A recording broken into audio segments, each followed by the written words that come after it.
Here we are at an undisclosed location in central Ontario. For those of you who are new here and don't know me, I install Starlink and security cameras for a living. We also have our woodworking business too, but this is the one we're focusing on today. It's the Starlink install. So we finally got through this brutal winter, and now we get a chance to film again because it was pretty hard doing it over the winter. So now we get a chance, and this is a pretty interesting install here. We're going to talk about line of sight and the roof and where the dish should go. The other two videos that we did are a little more basic, and if we don't see what you want in this video, then go to the other ones because I'm sure whatever we're missing is going to be in the other video. This one, we're not really going to do much with the cable run because this is the best kind of customer. They pay me and they run the cable for me and they let us film here. So great customer. Anyway, so the cable is going to be taken care of. So we're just going to focus on the dish. Okay, so the line of sight. We have this wall of trees here. This is north, that's northeast, and the dish wants to be aimed that way. Now, I don't know if it really matters that much anymore because there's so many satellites up there, but I do know back in the fall I did some installs and it definitely still mattered back then. And we know that the dish wants to be pointed that way. So how do we deal with the trees? And we have a steel roof to contend with. So when you're dealing with a steel roof, the only safe place to put it is on the peak, or in this case with a gable roof, on one of the two gables. So if you look over there, you can see that gable is just buried under the trees. So that one's absolutely useless. So where's the best line of sight that we can get? Only using this part right here. Otherwise, we have to go off the building, much like that dish is over there. So obviously, we want to go as far this way as absolutely possible. So we're going to put it on that bottom corner right there. And do not ever put the dish on the bottom of a steel roof because it will end up on the ground unless you live in a really warm place where you don't get snow. Then it's okay. But if I put it on the roof here, it would definitely end up on the ground because ice slides are the most dangerous and destructive thing that we have on our buildings here. So anyway, let's put the dish together and let's stick it up. Okay, so for those of you who might be curious, this has just happened now. They come out with a new dish kit. So this is a standard 4X is what they're now calling it, and this one has the normal router that they've had all along. So the standard 4, it has a different power supply and a different router. The dish itself is absolutely the same, so don't worry about that. Because you're going to have to get yourself a mount. And we're going to, of course, have the mounts linked below, and we also have a video just on mounts themselves.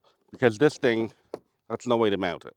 Okay, so when you're taking this out, you just lift up on that and then just pull down. You're gonna have to pull.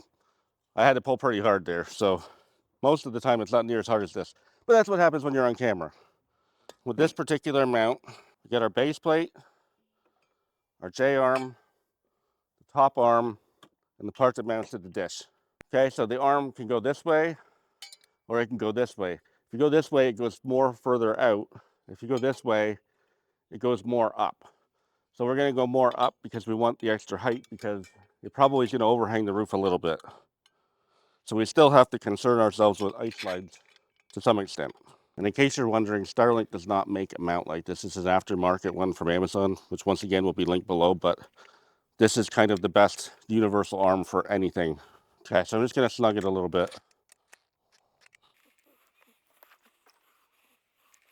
Okay, so with this particular mount, you got to put the cable in first. Then you just snap it in there.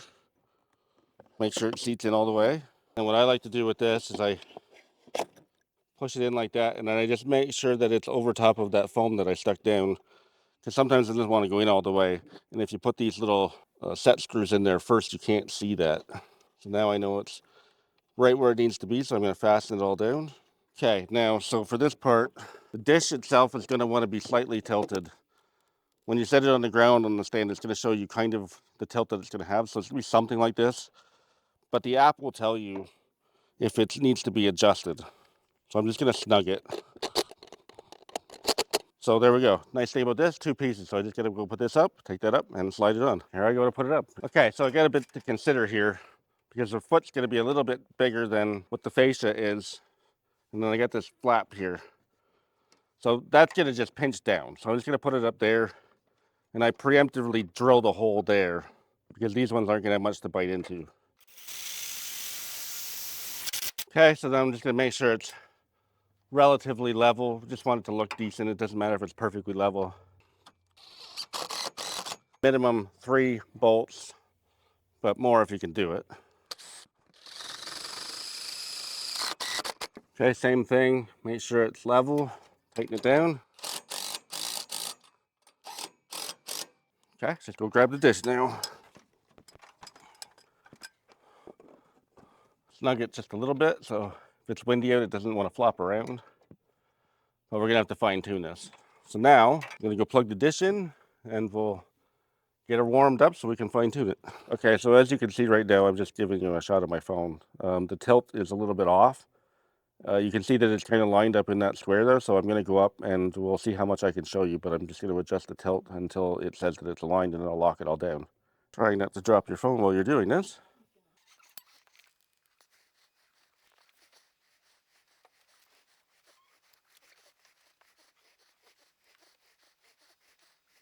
Okay, I don't know if you can see that, but it says that it's lined up now. Okay, so then I'm just going to lock everything down.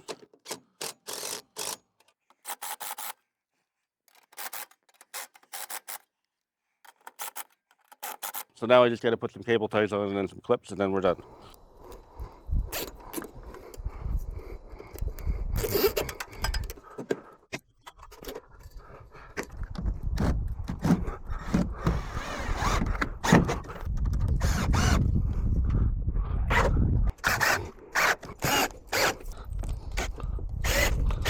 Okay, so I'm not under any obligation to do this. It's just a nice little cherry on top, and I look forward to it every time I get to do it.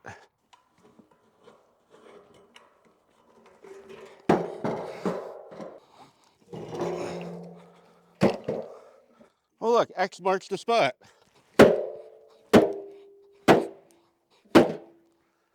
All right, on to the next one. Okay, there we have it. So install done.